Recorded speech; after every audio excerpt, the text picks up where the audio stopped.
This is jewelweed. All right, so we got another shot of that right there. You can zoom on in. This is an excellent example. If you look at the stems, super succulent. Look at those flowers. Try and get in tight on one of those. They actually look like, to me, like jewels. And I don't know if that's why they call it jewelweed, but the ironic thing about this, it grows. I mean, you can hear the birds actually. You can see behind me there's a swamp. There's a stream. This is kind of a ditch with tons of water. It grows in riparian areas where you would need it to be, because what it is the best anti-itch treatment ever created for any reason. Poison oak, bugs, you name it. If you itch, you're going to put this on you. You're going to be a happy camper very soon. So check it out. All right, so what you're going to do, you're going to get some of this jewelweed and you're going to smush it up in your fingers. I tend to like the tips, the leafy new growth of the tips. Hopefully it's moist, and flowers, anything that's moist. And what happens is when you smush it up in your fingers and you crush it, it forms like a mucilaginous, like it's gooey, like it's almost got a gel feeling. That gel, that mucilaginous compound, is what you want to put on your site of your bug bite, of your poison oak, whatever itches you. You won't itch anymore for 4 hours. You put it on twice and it pretty much takes the bug bite away, because it gets rid of all of the inflammation. It's actually a very, very potent steroidal anti-inflammatory. I'll post the name of the compound that's in there on the video. It's an amazing medicine. It's also antimicrobial, anti-fungal. So it's great to put on your feet, anywhere where you have fungal itching, bug bites, any kind of itching. It actually is amazing. You know, the only downfall to jewelweed is, as a medicine, as it doesn't store well. It kind of has to be used fresh. I've used it frozen. It does work frozen. It kind of works half strength. The jewelweed is the wild cousin of the impatient, which is that flower that you use from your nursery and your landscaping.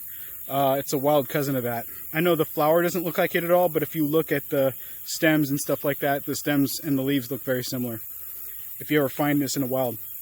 So this grows all throughout the East Coast and the Mid-Atlantic for sure. Check your local field guide to see if it grows in your area. Look for it by water, where you see the bugs, because it's really there for bug bites and other itching. It's right there where you need it all the time. So check it out. So once again, I'm going to go grab this jewelweed right here and going to basically scrunch it up. Right now, there is some grass that's giving me a little bit of a rash on my arm. You can see I got my paracord bracelet on. I'm in full survival mode. Not really, because I'm on a straight up urban trail, but alright, so I got this mucilaginous, gooey, crushed up jewelweed. Sorry about my camera work here, it's pretty shoddy, I'll admit it. And what we're going to do,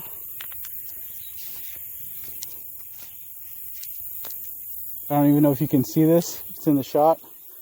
I'm putting it on the site of those scratches. So a great way to identify jewelweed is by these flowers. I also like to identify it by the fact that it has succulent stems.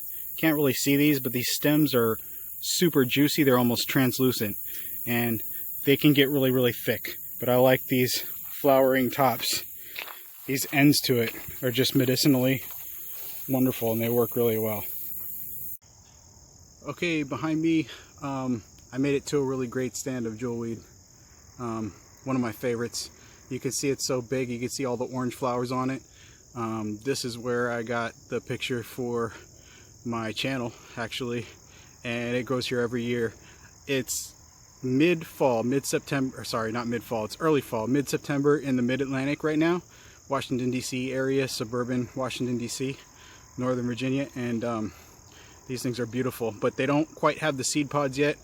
I am going to be back together the seed pods when they do, because I planted them in my yard, and that way I didn't have to go so far for my anti-itch remedy this year. It was awesome. Okay, so one of the ways you could identify jewelweed is not just by the flowers, which are obviously the easiest way to tell if you see those flowers, unmistakable. No other plant has a flower like that. This one was actually a surprise. It has some seed pods. You can see there's one right there. It's kind of hard for me to get it into focus. We'll deal with the focus in a minute, but oh man, look at this. That's just gorgeous. Just gorgeous example right there. So I'm just in awe of this plant. There's a really good example right here. You can see it has those knotty translucent stems, and if you get a picture of those leaves, let's see if I get a good picture. There's no such other plant that I've seen that has leaves quite like it. And there's a good picture of the seed pod right there. I mean, everything, the leaves, the seed pod, the flowers. It's called touch me not is another word for it, because if you touch those ripe seed pods, they explode. So for me, I planted them in just a wet pot and I let them go.